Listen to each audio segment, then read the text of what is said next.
Hi everyone, it is Kate. Today I'm talking about another movie, another Tubi original. Let's get into it.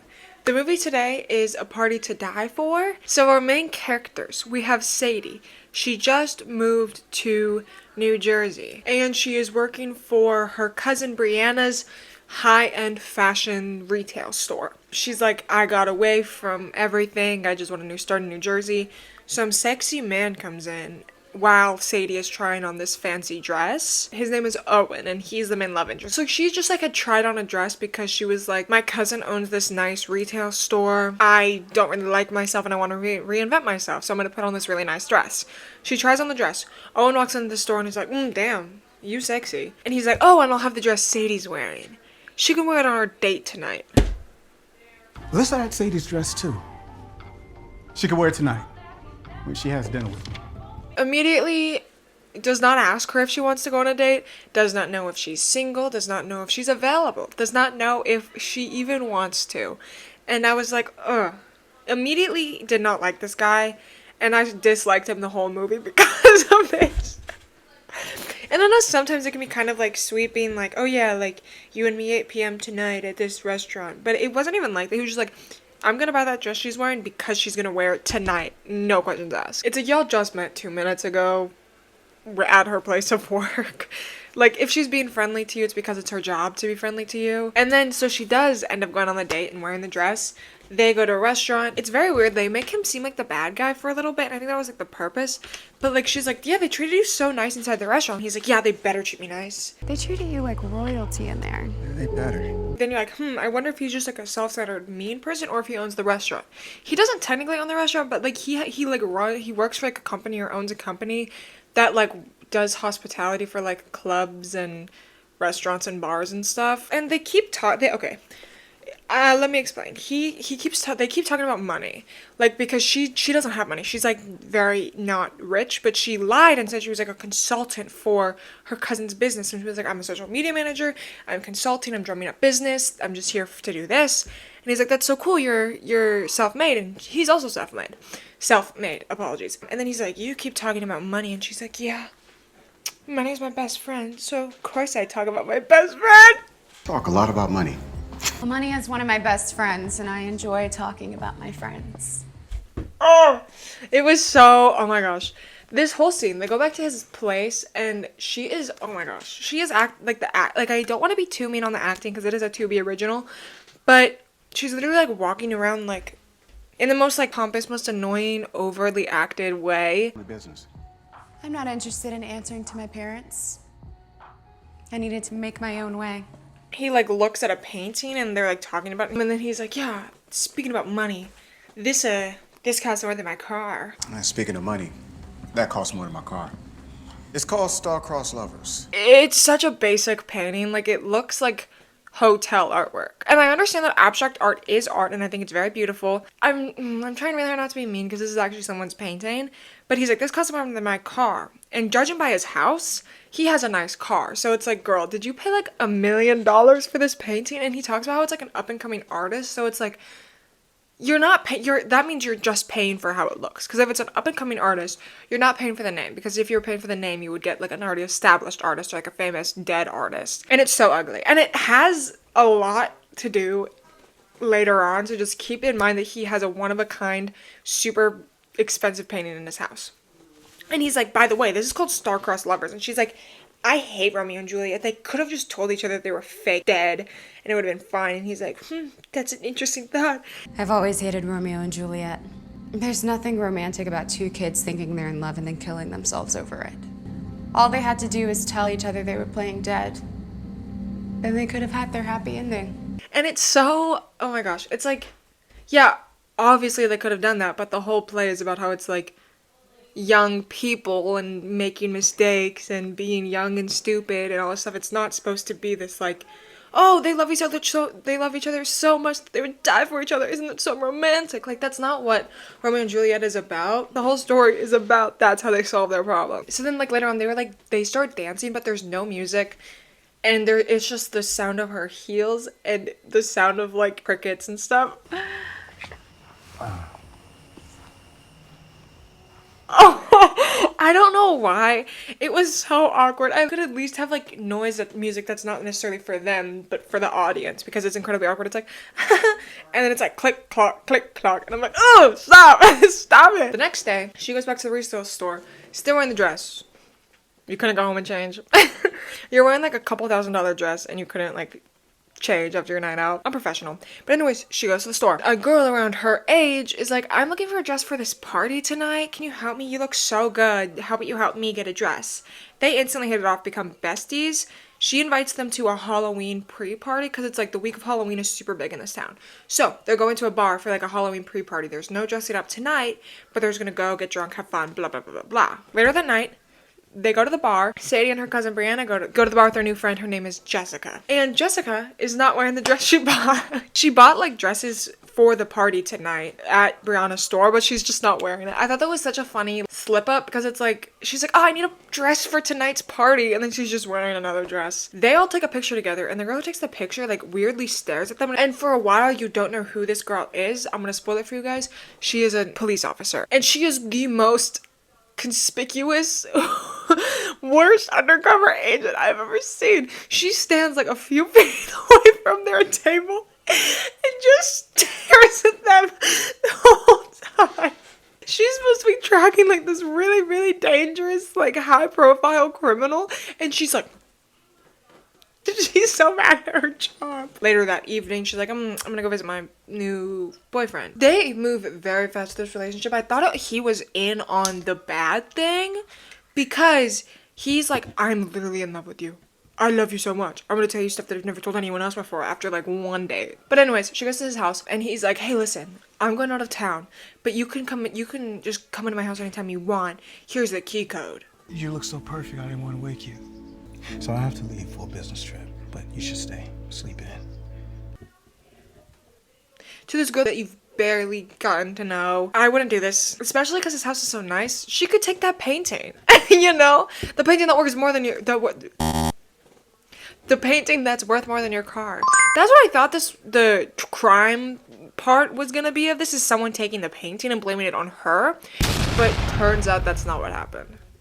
And the next day is Halloween, so she's like, I'm gonna go dress up and go to the bar with my friend Jessica. And she steals another dress from her aunt, which she was not supposed to. It's like a couple $1,000 dress, which I'm so sorry, but for being a couple $1,000 dress, it is the ugliest dress I've ever seen. It's like a white lacy dress, but it has like a skin color mesh underneath, and I personally hate how that looks. I think it looks tacky. I would rather have it be like, just add more lace and have it more sheer instead, or just like have white underneath it. I just think it looks ridiculous. And also it's like a high neckline like here, and it's so ugly. And her costume, she just puts fucking angel wings on the back. This is no angel. To put it lightly. They're at the bar, they're all having fun. Like, the bar is gonna be closing soon, so Jessica is like, hey, how about we go to your place to Sadie and we can just continue this party with like a few of their friends and then a random guy who they met. So she's like, I don't know. But then she decides to take them to Owen's house because Owen's out of town. So she's like, I feel bad about this, but I also want to impress my friends, because she's lying and being like, oh yeah, I'm rich, blah, blah, blah, blah, blah. They all go back to her place. This guy, Justin, turns out that nobody knew him, and Jessica just invited him to tag along with them. So Sadie's like, there's this random man. And also, Sadie is feeling really, really tired. She feels completely wasted. A few of the friends leave, so it's just her, Jessica, and Justin, the new man. And she like is on the verge of passing out. Jessica is like, Justin, go help her. Justin, go help my friend. Problem is, I'm asking you to go help my friend, and you're saying no. And he's like, I'm okay. Like, are you trying to force me onto your friend when she clearly doesn't want me to help her, want me to do anything? And she's like, I told you to do it. Just do it. I want you to help my friend. And he's like, no thanks. You're really creeping me out. You're really crazy. And she's like, you calling me crazy? And he's like, yeah. And she's like, cool. That's crazy. You call me crazy? A little bit. And then she hits him on the head with like some little like statue thing, knocks him out, kills him. And then in the morning, when Sadie wakes up, Jessica blames her for the murder. Whoa. Jessica murders this guy in Sadie's house. Sadie was drugged by Jessica and doesn't really remember the night. She like has like she kind of remembers that Jessica did it, but she doesn't remember for sure. And then Jessica's like, no, you did it. You hit him on the head. You killed him. The body's in just the middle of the living room. Jessica is like literally gaslighting Sadie, being like, I don't know what you're talking about. You killed him last night. We can call the cops or we can dispose of the body. Sadie's not going to call the cops because it's not actually her house. And she also was like, I'm not going to tell Owen that I used his house for a party and then I killed someone inside his house. So they clean everything, scrub everything. They wrap the body up. They put him in the back of a car. They drive him to the back of his apartment complex. I don't know how they found it, but they did. They throw him in the dumpster and then they leave. So it escalated incredibly quick. Okay, so they wear gloves when they clean up because they don't want blood on them. But they don't wear gloves when they, like, wrap him up or throw him in the dumpster. So it's like, if they do DNA testing or fingerprint testing, it's gonna come back to Sadie. Because we find out later that Sadie has a record. She, like, stole something or did some stuff when she was younger. So they have her prints. They have her DNA because she's already in the criminal system. So it's like, you're stupid. You're an idiot. And they're still wearing their dresses from the night before and their heels. And all they did was put masquerade masks on to hide themselves. We see the girl who is in the club staring daggers into them, running, and she like meets with a contact. This is when we find out she's an agent of the law. And she's like, she's with another girl. And another funny thing about her is every single time she gets like a call being like, we have an update or something, she's running. Every single time. Like, do you not have a job? Like, it happens multiple times where she's, like, running and she's like, oh, I gotta get my phone. It's so, oh my gosh, it was so annoying. I was like, can you guys not pick any other setting? And it was, like, almost in the same place every time. They find the body, and they also figure out who it is. And then they look through his social media. They see that he had posted a picture of the night when he passed away, Justin, and it was him with a picture of the painting being like, latest night ever. Then they trace that painting back to Owen because they were like, Owen bought this painting. They go to Owen's house. They search the place. Oh, I was out of town. And then they're like, does anybody have your key code? He doesn't mention her. For some reason, that's not on his mind. And also, I don't know if you could get a warrant just from this being like, he had this painting in the background of one of his pictures where it's like he could have gone here for like an after party, you know, and then gone somewhere else and then gotten murdered. Like I feel like if you were thinking about this, you would be like, oh, he was probably murdered in his apartment complex and then brought down here because he was there. You know what I'm saying? Like I was expecting that, but they're like, nope, we got a warrant. Super fast, by the way, in like a day. Jessica is manipulating Sadie into like buying her stuff because she's like, you wouldn't want you killing someone to get out, right? So she makes her buy like this like really nice like hotel room for like $4,000 and then trashes it and makes her spend another $4,000. And Sadie, being the complete asshole she is, she uses her cousin's company card. $8,000 for her cousin is not that much because that's like how much one dress costs in her shop, and she has like hundreds of dresses. Like I understand how upset you would be if you're like, my cousin stole money from me. Sadie is complaining to Jessica because they're still like friends, but she's now being like, maybe she's manipulating me a little bit. And she's like, oh, my aunt is literally firing me. She's going to file a police report because I stole money from her. Isn't that crazy? So, so then Jessica goes to the store and hits Brianna over the head, knocks her out, puts her in a coma. What? This is crazy. And then Sadie's arrested for it because they're like, she was literally on her way to file a police report when she got knocked out, hit in the head, put into a coma. So they arrest her and she's like, I don't have anything to do with this. I would never hurt my cousin. So then she's in jail and stuff. And then Jessica buys the bail for Sadie.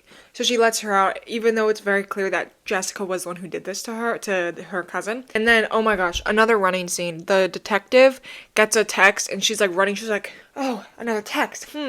It's like, why are you not in the office? Why are you not in the office? Why are you not going and solving cases? This girl, all she does is run. How about you like do some police work? I don't know. Have you thought about that? Maybe that's why you can't catch her, because all you're doing is running. So then Jessica bails her out of jail and is like, hey girl, we have to make one stop and then I can get you out of the country. Because she's like, yeah, I did almost effectively kill your cousin, but it's on you. And I don't know why none of these places have security cameras. Like, why does his house not have a security camera on the outside? Why does her store not have security cameras on the inside? Do we just forget that security cameras exist? Jessica takes her to Owen's house, aka Sadie's house. When they walk in, Owen is tied up. So then you're like, oh, so she already knows. Jessica already knows. So Jessica's like, hey, I'm gonna introduce you guys. Owen is my ex-boyfriend. He tried to break up with me and I wanted to ruin your life. But turns out I kind of liked you. So to prove that you are loyal to me, you're gonna kill Owen and then I can help you escape the country. I'm sorry? Sadie's like, I'm gonna do it. And she's like, yeah, Romeo and Juliet never get their happy ending. Yeah! Kill him, stabbed him in the side. Remember what I said about Romeo and Juliet? There was never a way for them to have their happy ending. Then they hear police sirens. They run to the back. Jessica gets arrested and Sadie gets a freaking pat on the back because apparently this was part of the plan. Whenever she was arrested, the detectives were talking to her and were like, hey girl, we know Jessica.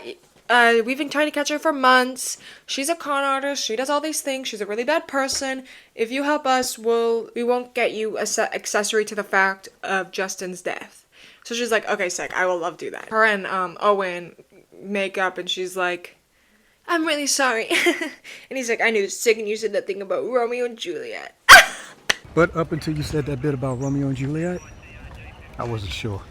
So maybe there's a chance for a happy ending. So funny. So stupid. Oh, and also her cousin's fine. She gets better. Kind of an odd ending. Like, it wrapped up too well.